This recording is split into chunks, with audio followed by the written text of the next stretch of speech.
बहनों भाइयों, आज शारदीय नवरात्रि की पंचमी तिथि पर आप सभी बहनों भाइयों को हमारा बहुत बहुत नमस्कार, जिसे हम माँ स्कंद माता के पूजन दिवस के रूप में मनाते हैं। ये श्रद्धा उत्साह के साथ मनाने के लिए एकत्रित हुए हैं। ये केवल एक धार्मिक पर्व ही नहीं, बल्कि भारतीय संस्कृति की गहराई, पारिवारिक एकता और आध्यात्मिक उत्थान का एक अद्भुत प्रतीक है। नवरात्रि के 9 दिनों में हर दिन देवी दुर्गा की एक विशेष स्वरूप की पूजा की जाती है। पंचमी के दिन माता का स्कंद माता स्वरूप पूजित होता है। स्कंद अर्थात भगवान कार्तिकेय और माता यानी उनकी माता का ये रूप मातृत्व की करुणा, त्याग और वीरता का अद्वितीय संगम है। इस दिन साधना से साधक को साहस, विवेक और पारिवारिक सुख की प्राप्त होती है। माँ स्कंद माता 4 भुजा वाली है। उनकी गोद में बाल रूप में स्कंद अर्थात कार्तिकेय विराजित होते हैं। एक हाथ में वर मुद्रा में आशीर्वाद देती है और दूसरे हाथ में कमल का पुष्प धारण करती है। उनका वाहन सिंह है और अपना आसन पूरे खिले हुए कमल यानी पुष्प पर विराजमान होती है।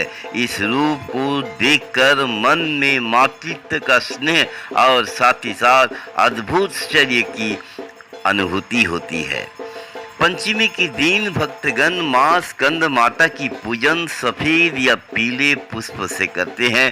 धूप दीप नैवेद्य के साथ या देवी सर्वभूतेषु मातृरूपेण संहिता जैसे मंत्र का जाप किया जाता है। ऐसे विश्वास है कि इस दिन शुद्ध हृदय से की गई आराधना से घर में समृद्धि, शांति और संतान सुख का आशीर्वाद मिलता है। माँ स्कंद माता का संदेश केवल पूजा पाठ ही सीमित नहीं है। वे हमें सिखाती है कि माँ का निस्वार्थ प्रेम और शक्ति से परिपूर्ण होता है। मातृत्व केवल जन्म देने का नाम ही नहीं, बल्कि सुरक्षा, पालन पोषण और न्याय की रक्षा भी है। जिस प्रकार माता अपने बालक की हर परिस्थितियों की रक्षा करती है, वैसे ही हमें भी समाज में कमजोर वर्ग और ज़रूरतमंदों की रक्षा करनी चाहिए। दुर्गा पूजा के इन दिनों में समाज में आपसी भाईचारा, सहयोग और आनंद का वातावरण रहता है।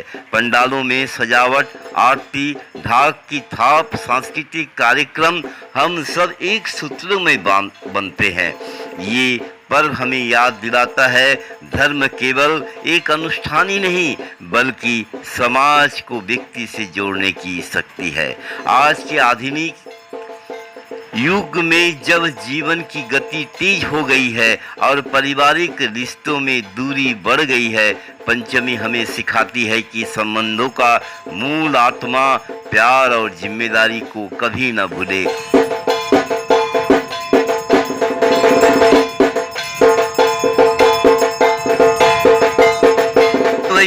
आइए इस पंचमी पर हम सभी संकल्प लें कि हम अपने परिवार, समाज और राष्ट्र की उन्नति के लिए सकारात्मक सोच और निस्वार्थ सेवा का मार्ग अपनाएं।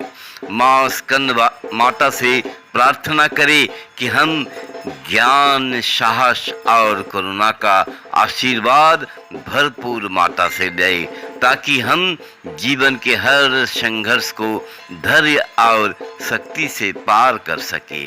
इसी आशाओं के साथ फिर आप सभी से विदा लेता हूं और जाते जाते आप सभी से विनती करता हूं कि हमारे इस चैनल को सब्सक्राइब करें, कमेंट करें और ज़्यादा से ज़्यादा शेयर करें। धन्यवाद। अंतिम में आप सभी को हमारा नमस्कार।